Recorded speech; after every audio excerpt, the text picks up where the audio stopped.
Hello, I'm Ruffin Bailey. I'm the author of MarkUpDown. It's a professional's Markdown editor for Windows 10, and I want to show you a quick demo of what MarkUpDown can do for you. Let's open it up. So here it is. The first time you open MarkUpDown, you're going to be popped into the quick start explanation or instructions. And it's pretty easy to get started. Step 1, write some Markdown. Type in any text you want here in the left compose window, and you'll see their live preview here in the right live preview window. Put in some text and use any of these keys we got up here in the action bar. You can make something bold, you can make it italics. If you don't know Markdown, it's very easy. You just click a button and the markup will go in there for you. To save the file, you just hit the save button. It's down at the bottom. The bottom bar is the file and settings bar, and all of these actions have to do with saving things or opening a new files or creating new settings. The last thing you want to do after you've written the Markdown and you save the Markdown is export it to HTML. Markdown is a shorthand for HTML. It makes it so that what you're writing is actually pretty easy to read as text, but it also creates beautiful HTML when you're done.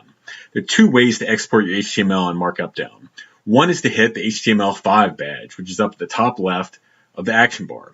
If you click this, all the HTML is going to be rendered into your clipboard, and we'll see how that works in just a second. Or if you want to hit it to a file, you can press the export button down in the bottom right down here, and it'll export this to an HTML file for you. You can also hit Control-P for export to put it out into a file. And that's it. You're marking up with MarkUpDown. Second thing on these help file, and any time you want to get back to this, you can close the help and you can open it right back up by clicking on the question mark, is command shortcuts. And we've got everything you need to know about any of the commands that are sitting here in MarkUpDown. So if I want to figure out how to make an unordered list, I can click the button for that. And we see that we've got a keyboard shortcut, inserts a bulleted list, and it shows you what to do if there's a selection or what it's going to do if there's no selection. And we've got any notes that you might need to know about. And it's all sitting there ready for you to learn quickly in one place.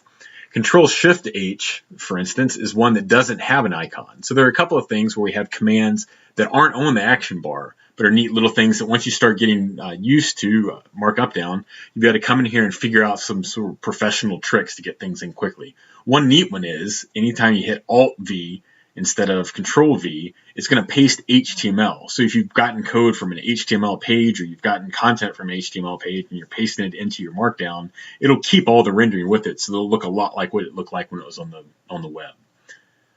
You also can click here to see the bottom bar. All the file and settings are also available. You can just check out, and what do we need to do? There's the export with Control-P that we talked about earlier. We've also got an FAQ. It's got a couple of quick questions. One of the neat things you might want to look at is this super awesome MarkUpDown multi-line table format. If you check that out, it shows some of the limitations of the multi-Markdown table that is also supported by MarkUpDown. It shows you how you can use a multi-line for each one of your rows and get a really beautiful looking text file that will export to a very easily viewed table as well. You also want to look at perhaps the Bootstrap Grid support. If you use Bootstrap Grid, I'll cover this in a different video, but if you use this as part of your development, this is something that web developers use sort of to replace using a table for design. That's something that went out of fashion quite some time ago, and Bootstrap is really good at taking your HTML and turning it into something that, in this case, we can see where the boundaries are, and I've made it orange so you can see it easily. But if we get a very small screen, what Bootstrap Grid will do eventually, if it gets small enough, is move everything into a single column. So like if you had a phone, you could tell that if you had this much text, you don't want to see it in this big table format. And MarkUpDown makes it very easy to do either Bootstrap Grid and HTML. These two orange links here are actually offsite at commonmark.org. I'm not affiliated with them, but they have a great cheat sheet to get you up to speed with Markdown quickly. So if you want to remember how to do bold, you can come and check that you type 2 asterisks on either side or 2 underscores, and you would end up getting bold HTML output. They want to standardize, CommonMark wants to standardize Markdown and to help encourage its use. And so this is a really great resource that you can get to very quickly from within MarkUpDown without even opening a browser. They also have a very neat interactive tutorial, and as long as you're online, you can check this out. Start the lesson up. In this case, they're showing you italics and bold. The first part of the assignment is that you want to turn American Oxygen into bold. You add the tags around it, and when you've done it right, They'll tell you did it. So if you would like to come in and have an interactive tutorial to teach you sort of the basics of Markdown, you can do it. The release notes right here of MarkUpDown will show you all the new features about MarkUpDown. It does have a link to the page. This is also an FAQ for how you can use the multi-line table format I was talking about earlier and the multi-line grid format for Bootstrap. The last link is pretty important. It's the email me at any time link. And please do, if you've got any comments, if you've got something that drives you crazy, if you got something you love, or if you just got a suggestion for how it would be easier to edit Markdown if MarkUpDown did some extra feature, email me and I'd love to read it. And if it's something that's easy to accomplish, or if it's something that's incredibly helpful, I'm going to see if I can add it. Let's click the close help button here. Again, if you want to open it, you've got the question mark, close it, hit the button. Now it's time to write some Markdown. If you look on the right, that's our live preview window. On the left is our edit window. Right now on the right, if you don't have anything in the edit window, you're going to see release notes. And that's going to let you know that if a new major version comes out, one of the neat things about the Windows App Store is it'll update the application for you automatically, unless you change some settings. And in this case, that's really good because when a new version of MarkUpDown comes out, like here, we've got multi-line table syntax. Earlier, we had HTML code paste. As these new features come out, you'll automatically get them. To find out about them, though, you're going to want to check out the release notes, and that's why it pops up when you open a new tab. But as soon as you start typing, the live preview window will stop showing release notes and start showing you what your Markdown looks like.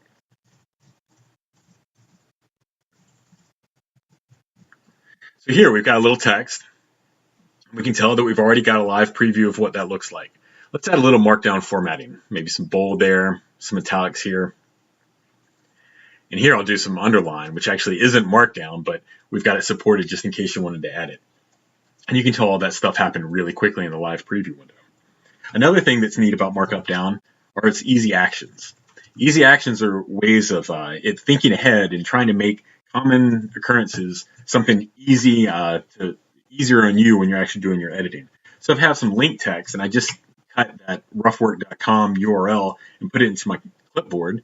Now when I add a link, because it knows that I've got a URL on my clipboard, it's going to go ahead and stick it there in the URL spot. And now if I click on it, you'll see that we're at Roughwork Programming. And if I do an edit, it'll come back to the live preview window. So what we're trying to do there is if you're at a website, like say here I am at Daring Fireball, and there's what he's linked to. Let's say I want to link directly to Michael's Eye's website. So I've clicked that. I come over here, and this is a link to the article, and let's make it a link.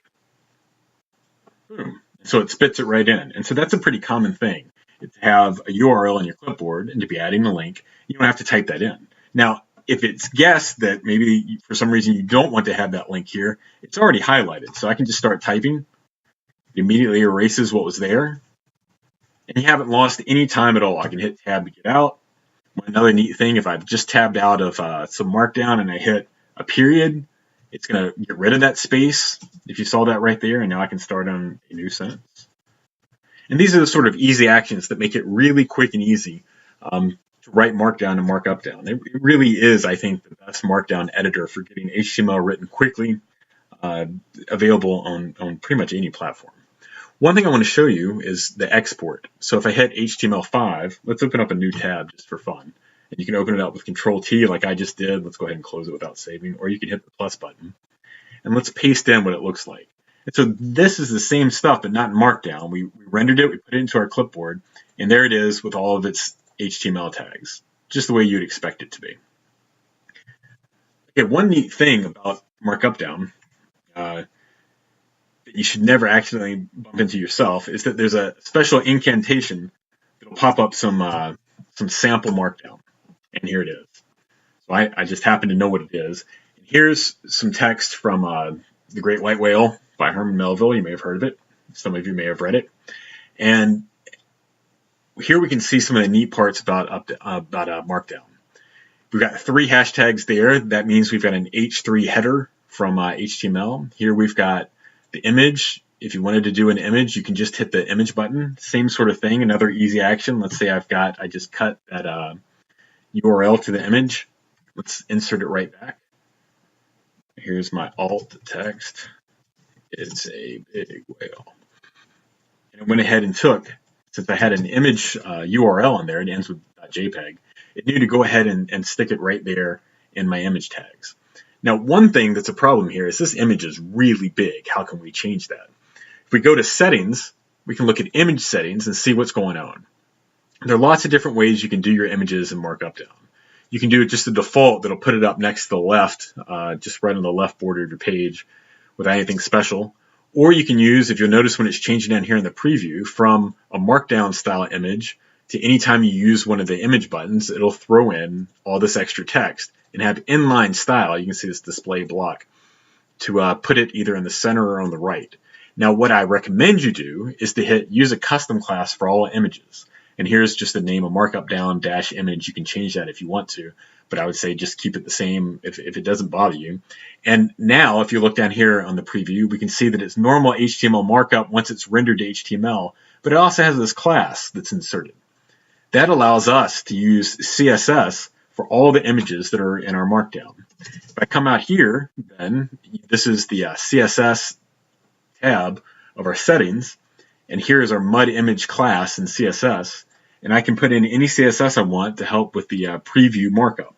So I'm going to do max width of 250 pixels.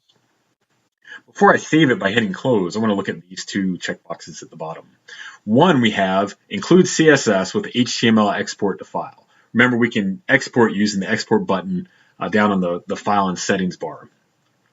If you have this clicked, whenever you save to HTML, all of this preview CSS is going to go into that file with it. If you check this one, and I tend not to, all of the CSS will also be there anytime you click the HTML5 badge to put it into your clipboard. Now, that's a lot of CSS to put in your clipboard. Usually when I'm putting HTML in the clipboard, I'm going to go paste it directly into something like Blogger, which already has a frame, a template around it. So if you're doing something for WordPress or maybe Wix, you can hit the HTML5 badge, get the HTML in your into your clipboard, and you don't want all this CSS cluttering it up. Regardless, set these settings however you think's best, hit close, and now if we look up here, we'll notice that the image has got a lot smaller.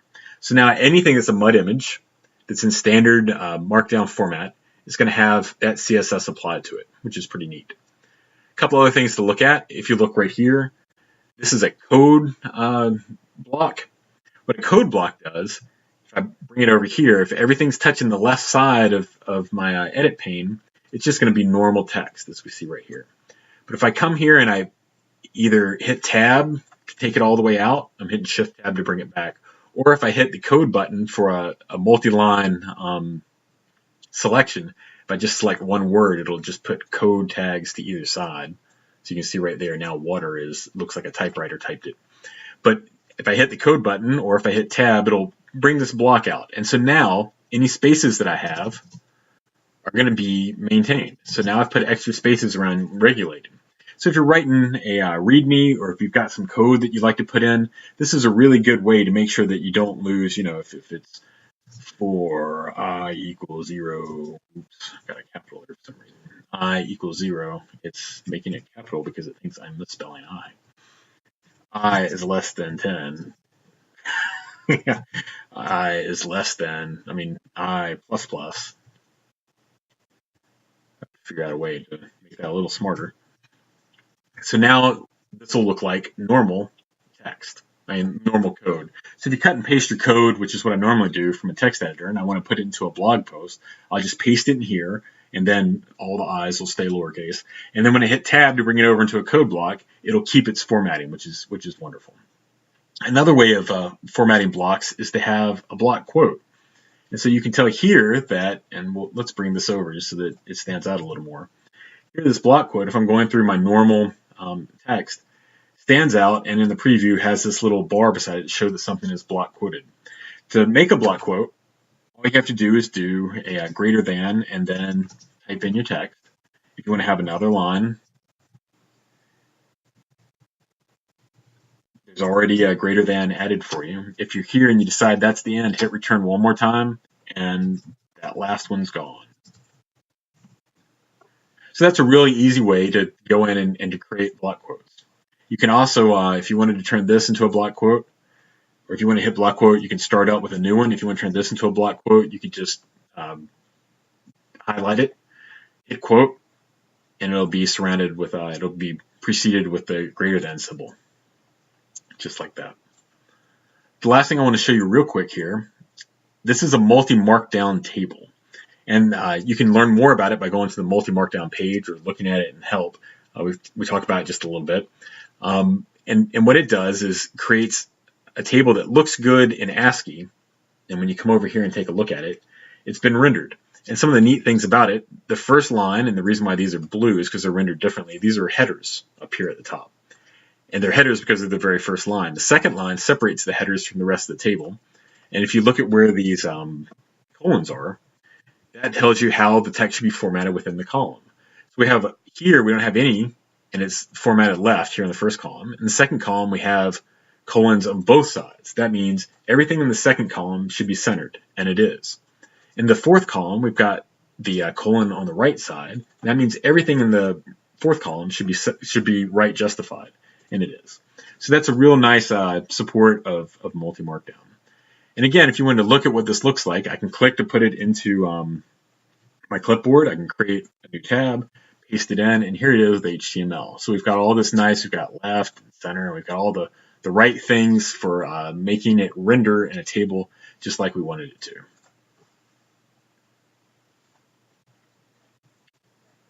I think that's it for right now. One of the cool things that it does do, and I'll do just a real quick preview of this.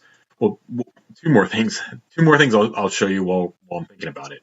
If you want to get HTML code from something that you've copied, so I'm hitting Control-C now, just do copy. And so I'm getting this little quote from John Gruber. It's from this site. Let's say I'd like to put that into my Markdown. If I want to, I can hit Alt-Shift-V. And I'm not going to get just the block quote. I'm also going to get this really cool introduction that MarkUpDown puts in there for me. It says, here's the page it's from. If it's coming from Microsoft Edge, it'll even get the exact title of the page that you copied it from. And then it will take this in HTML format. And you can see we've got a block quote and we've got a paragraph, everything that was right here on the page. So it looks beautiful right there as soon as you paste it into your Markdown. But remember, we're still using Markdown. And so if you want to come in here, bold it up, you can. So that's a neat trick. So, what's in my clipboard is text. If I want to do Control-V, it'll still paste it in just like text. If I want to hit Control-Shift-V, it'll paste it in like a block quote text. If I do Alt-V, it'll paste it in as HTML. If I do Alt-Shift-V, it's going to paste it in as a quote in HTML format. So that's kind of neat. One last thing to show you is the multi-line table and grid format. So let's look at a table real quick. Here's a table that has multi-line in each cell. Now this is something you can't do with a multi-markdown. If you're in multi-markdown, one of the problems with multi-markdown is, multi-markdown tables, is that if you have a long line, things get really nasty. So if I want to come in here and have, it has to be on a single line. So if I wanted to add here right after whenever and add all that extra text, at some point, when you've got all this extra text in there, your table starts to look really nasty. And now I can't tell exactly where is each column. That's not so cool. So if we want to instead, we can just paste in this into here. And we've got multi-line tables. Now, at first, it looks like crud. Why have we got these single lines and then these things in between it? Well, you need to go into the beta features settings tab and turn on multi-line HTML support and Bootstrap grid support. Go ahead and save it, and now we have a beautiful multi-line table. One of the neatest things is that we can now put regular Markdown into each cell, which is something that you couldn't do in the multi-Markdown table. You'd actually have to type in by hand all the HTML in a single row, which looks nasty. And it talks more about this if you want to look. In here we were saying the FAQ, go to the multi-line table format. If you want to check out this page, it talks about it in detail and shows you an example of where it scrolls on and on, or here we've got HTML on the same line. Here's our solution. And this is a much prettier way to make a table with complex markup and information, and it's only available in MarkUpDown. So that'll do it, and I appreciate you watching the video. And if you have any suggestions, please feel free to email me. Go grab MarkUpDown. I think you've wasted more time than it'll cost looking for a good editor. This, I think, is a great editor, and if you don't think it is, email us or email me, and we'll make sure that it is in the near future. So again, thanks for watching, and I hope you enjoy using it as much as I've enjoyed showing it to you.